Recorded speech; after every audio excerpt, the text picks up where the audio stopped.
You were going to tell us how your legacy, but you had another control tower story. Okay, well, I'll tell you a story about how relationships mean so much to people. Is when I got ready to leave, I went to thank the commandant of the airport, the guy, the whole manager of the whole international airport.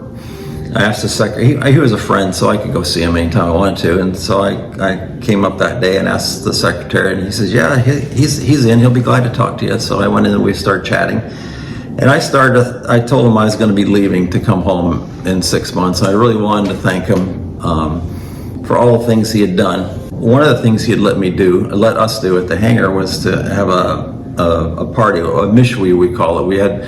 We had some roast, what they do is they roast lamb or goat, and then we ordered several cases of Coke and couscous, and we had a big party, had all the people that would come that were control tower guys, the guys that would refuel the airplanes, the police, the military. It was about 45, 50 people showed up, and we had a big party to thank them for how they had treated us so well over the years. I was from my personal standpoint, and to thank them for, letting us be in their country and be part of them. And then we showed the Jesus film to them, and they really enjoyed it. It went really well. So I was getting there to thank him for letting us do things like that, and to thank him for being such a good friend. And he said, Jim, stop. You don't need to thank me. I need to thank you. And I says, why? He says, you don't know this. You'll never remember. But he says, when I was a little boy, me and my friends would come in from my dad's field farming all day long, and we'd be so hot and sweaty. He says, you were the only white guy on the field that would stop and let us have a drink of water.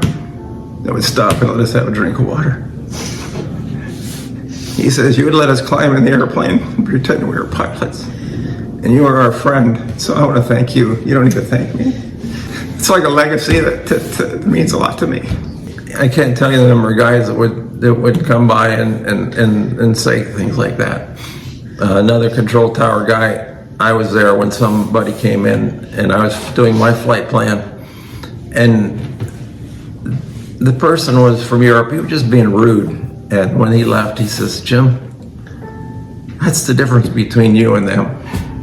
And not just me, the Simmer guys, there's 2 or 3 of us, and it meant a lot, and it did. It went a long ways.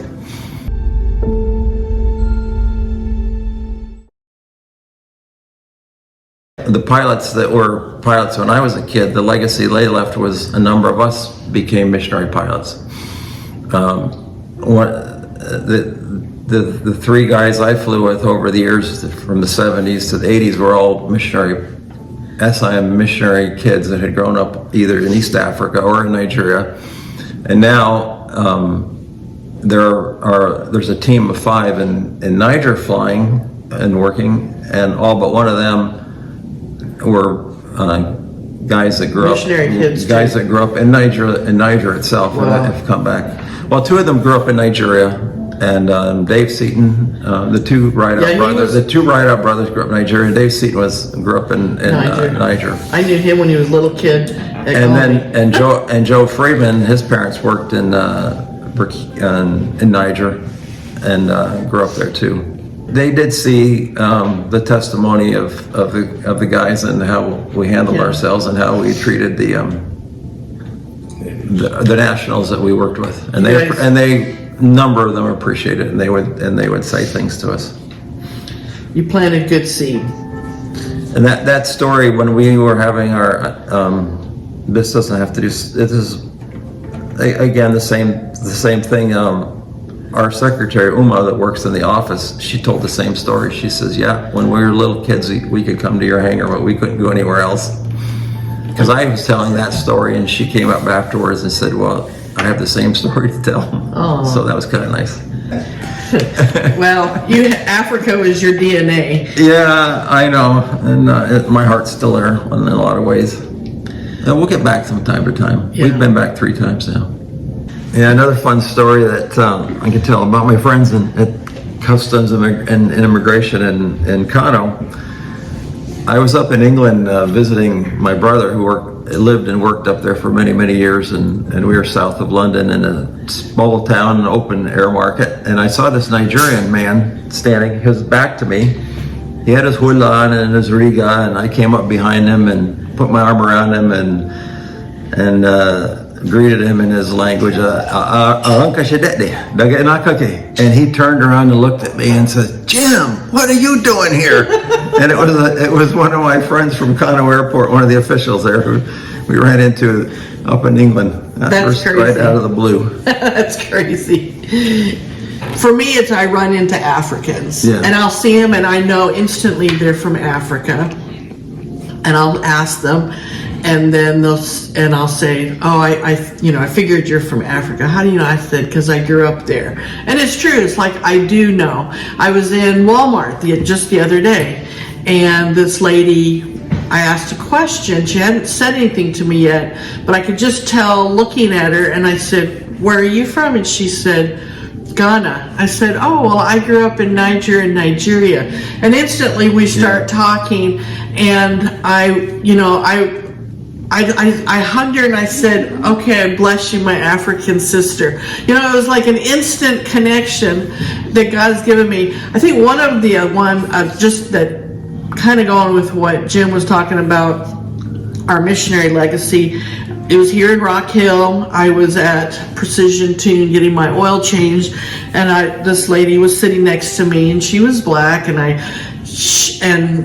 dressed completely American. There wasn't anything about her, but I asked her, I said, "Where are you from?" And I think she was also from Ghana. And I said, "Oh," "well, I grew up in Niger and Nigeria." And I said, "My parents are missionaries." And she turned to me and she said, "Thank you. Thank you, thank you." I said, "For what?"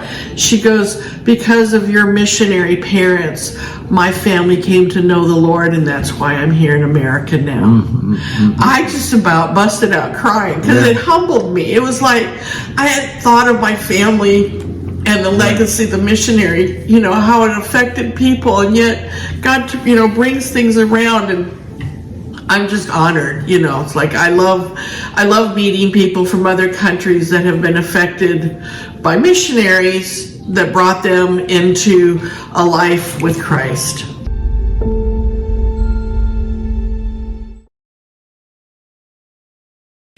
Yeah, just to follow up on the missionary lady pilot that was there to fill in. She picked us up in. And what was her name again? Betty Green. She picked Betty Green. She picked Mom up in Sokoto and flew down to Jos, and that's where I was born, in Jos, Nigeria, and I grew up there. My oldest brother was born there as well. My dad was busy working, and the African messenger came and told him, "You have a baby girl." And he came running back a half an hour later and he says, "You have a baby boy." And my dad says, "What? I better go see what's happening here," because they didn't know for sure that they were having twins. So that's where I was born. And that was the first airplane that SIM Cimer had in Nigeria. It was an old 1947 tube and fabric airplane that could just seat three, a pilot in the front and a little bench seat in the back. And Mom said she was so heavy with babies that she filled the whole back seat up. Wow. It was a covered plane? Yeah, it was fabric. It was tube and fabric, like the one I'm working on. Wow. Mom was pretty convinced she was having twins, but they had just come down from, out in northwest Nigeria with no medical the people. bush. And she just, she knew she was pregnant and she came in to have the baby. And Dad was kind of like, "Well, which is it? Is it a girl or a boy? I better go find out." Amazing. And actually, Mom said that she wanted to have 4 kids, so she said she told us she had been praying for twins. So she was hoping that she would have twins. So she did. That's amazing. Well, thank you. Oh, thank you're you welcome. for sharing. I love these stories. Love going over them. Some of them reminiscing. Some were brand new. I didn't know. And Jim, you're definitely our hero. No. You're just our... And some of you kids are my rascals. This is true. But I had fun with all. I had fun with all of them. Yeah. Everybody was nice to me. Yeah, we loved you. And you love people. That's what everybody noticed. Even the Africans knew that. You know, it wasn't, that's just, you carried Jesus in you, and that's who you are. You're definitely an ambassador for Christ, and we just appreciate that. Well, thank you. All right.